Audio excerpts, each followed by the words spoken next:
Let's draw a pumpkin. Now, in the last few weeks, I feel like I've really been covering a lot of colour pencil techniques rather than drawing specific pictures. So I thought today would be a good opportunity to see how we can put those techniques into practice. And I can show you by drawing this pumpkin. Now, before we get started, if you would like to draw this with me, it is available on my Patreon. I have a huge range of tutorials covering a wide array of different subjects. And I have drawings using both colour pencils and graphite pencils. Every tutorial includes in-depth instructions, all of the real-time footage, sketch outlines, details of all of the colours I'll be using, and of course the reference photo. I have some reasonably fast tutorials, what I call quick wins. They're perfect if you don't want to spend hours upon hours drawing, or if you want to draw something a little bit more complicated but also with a bit more wow factor. You can take a look at those tutorials too. Check out the link in the description. So let's start drawing this pumpkin.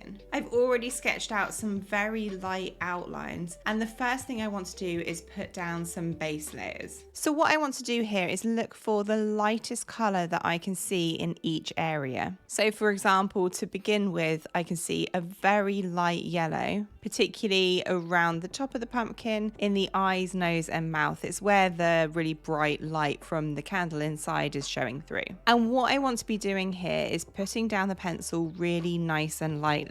I'm by no means pressing hard here. Now, one of the things that I want to do here is try and get down the pencil as smooth as possible. So you'll see that I'm working in some kind of oval or circular motions, which helps get the pencil down in a smoother way. So once I built up all of that yellow, I want to be generally working from the lighter colours towards the darker colours. So I want to look at the reference photo and think about what the next lightest colour is. So here, for example, I can see a kind of pinky peach, particularly on the pumpkin's forehead, I guess. So I can lightly put some of that down. And then I want to move on to a slightly darker yellow to fill in the more shadowed areas, particularly around the edge of the eyes and around the edge of the mouth. And then from here, I would say that I've put in those really bright colours. I now want to think about getting something down on the bulk of the rest of the pumpkin. So let's start off by filling in some bright red round the bottom. The reference photo has a really vibrant base to it, particularly I think where the strongest light is from the candle. So I want to be lightly adding that around the base, being really careful to create a really nice crisp line around the edge of the pumpkin. I don't want to have messy lines around here, it'll stop it from looking realistic. And then I can fill in the bulk of the rest of the pumpkin with a kind of earthy, light orangey yellow, I would say. So whilst I'm doing this is a really good time to talk about how I'm putting the pencil down. So because we want to build this pumpkin up using some light layers, we want to gradually build the colours one on top of the previous. There's a few things I'm wanting to do here. So first, you'll notice that I'm holding the pencil quite far back. I'm by no means holding it near the tip. This is because I want to press lightly, and it's literally not possible to press hard if you're holding the pencil back here. So it generally makes life a lot easier. We want to be able to build up the colours lightly because we want to be able to get a lot of colour down on the paper. We want to be building one colour on top of the next, as I say. You'll also notice that I'm working in some sort of oval motions. I'm not just going back and forth with the pencil, I'm working in these softer oval motions with the goal that we'll get the pencil down in a nice and smooth way. Pumpkins are obviously a smooth texture, and that's what we want to be building up here. The last thing I'm doing is making sure that I have a nice and sharp pencil. If I have a blunt pencil, it's just not going to go down in as even a way. It's going to be much harder to control. So if I frequently sharpen my pencil, I'm going to end up with a better base. Now, don't worry that it still looks a little bit scratchy. That's something that will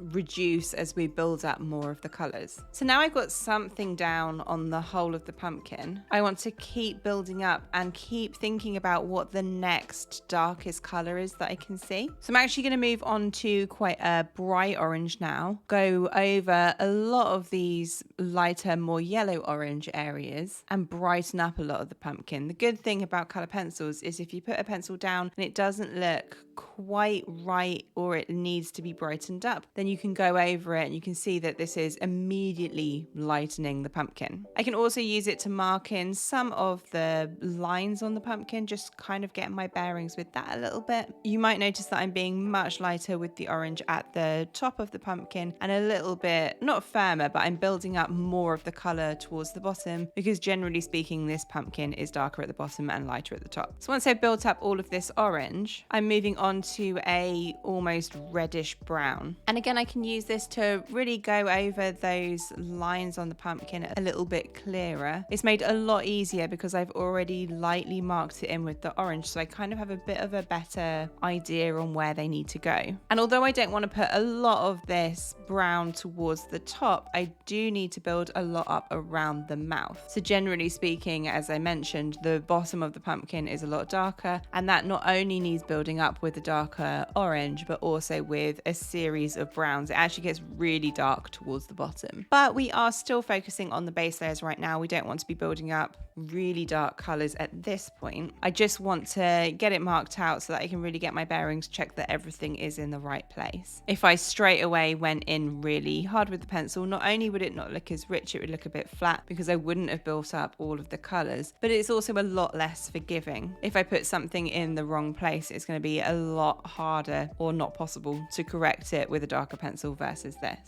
lighter pencils. So I'm moving on here to a dark brown and just going again around that area around the mouth. There's quite a few patchy areas around here, so I can begin marking out where those patches need to go at this point and still just work through still getting my bearings. So I just build up a little bit of a lighter grey on it's a crate that the pumpkin's on, building up a light grey as a base and then a darker grey to fill in some of the wood texture. And then at this point, I have my base layers marked in. So as I say, I can see very clearly what needs to go where, and it's at this point that I can start really building up that color, making everything look a lot richer. And then to be honest, it's really just a case of going back over everything again, building up more of the color. So I can go back to this really bright red and build up more of the red around the bottom. I'm still pressing really nice and lightly here. I don't want to be pressing hard. If I want an area to be brighter, I can go over it more times rather than pressing harder. There will be a point that we want to press harder, but not yet. And you'll notice that I am still using these small circular motions because I do still want this to be as smooth as possible. Once I built up those red areas, I can use the reddish brown to further mark in the lines on the pumpkin, but also really make the bottom section a lot richer. I would say it looks really pale and muted at this point, so I can build up more of this brown to brighten it up, add more depth. So I find that every time that I add a new color, it becomes apparent or more apparent what was missing. So now that I've added in a lot of this darker reddish brown, both on the bottom section of the pumpkin and around some of the edges of the mouth, they needed to be made a little bit darker as well. I think it shows that I need to add more of the darker brown, really make those darker areas pop a bit more. I'd say they got lost when I added that reddish brown. And I can go over the bottom section of the pumpkin in exactly the same way as I did before. And I'm, as I say, still working lightly, but building up more of those colors over what's here. And that's making the darker spots look darker. So once I've added in this section, I think it again becomes more apparent that we need a lot more orange. So I can go back to that brighter orange I used in the base layers. You'll notice that I'm really using the same colors as I did before, just more of it. And I'm still not pressing hard, but I would say that I am pressing harder than I was. Harder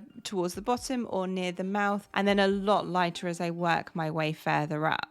As I mentioned, there's more of this orange around the bottom section because the bottom section is darker. Notice that I've left that patch of light at the top because that is a particularly light patch and I don't want to be going over that with a really bright orange. So now, although I am pressing harder down the bottom, I am by no means pressing full force. I'm pressing a bit firmer, but not firm, I would say. I just want to be building up a reasonable amount of the color. And I do find that you have to press harder the more layers you add in, or it just doesn't do as much. as it did. So once I've added in all of that orange, it shows that the darker yellow edges of the eyes don't look bright enough. So I can go back over that with the darker yellow, making sure that I'm going all around the mouth, and it will also go around the top section, around the top of the pumpkin. So now at this point, I've really built up a lot of the color. It's looking a lot brighter, but it's not looking as rich as I want it to. I am happy that I've built up a lot of layers though, and it's at this point that I can start to think about blending everything together.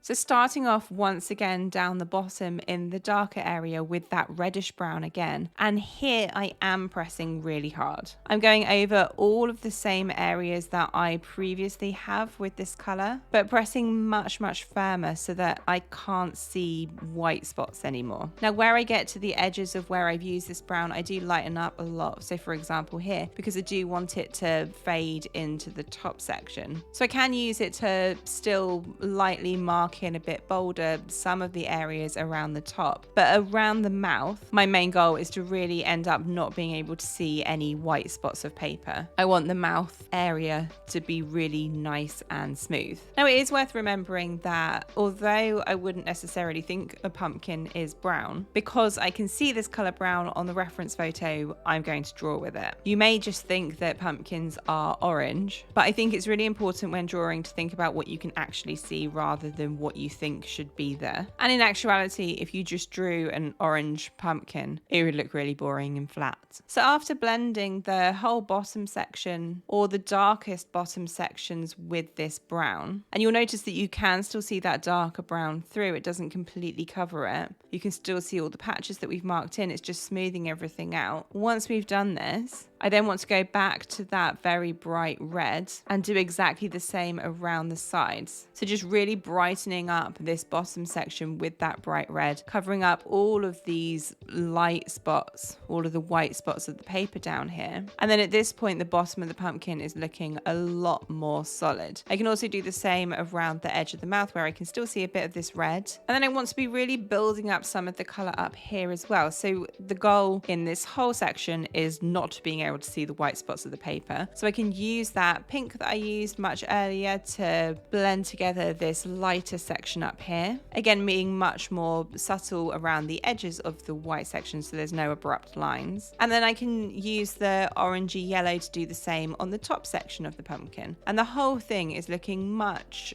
smoother and better blended together. So once I'm happy with the pumpkin, I can build up the area at the bottom as well. So building up a lot of greys around here. I can use the greys to build up all of the wood texture before giving it a final blend with the very light grey. And the last thing I want to do on the pumpkin itself is brighten up the light areas. So I always like to take a minute to really compare my drawing to the reference photo one final time, maybe take a step back. And the main thing that stuck out to me here is that the eyes, nose and mouth are not looking bright enough. So I can take a really bright yellow, go over these areas one more time, and then that's it. So that's how I went about drawing this pumpkin. In exactly the same way as I usually do, I start off by building up all of the base layers, marking everything out. I can then gradually build up the color, really thinking about which colors are missing. And then I can think about blending everything together. Now, if you would like to draw this with me, remember it is on my Patreon. And if you'd like to see another Halloween themed drawing, check out this video here. Happy drawing, guys, and I'll see you in the next one.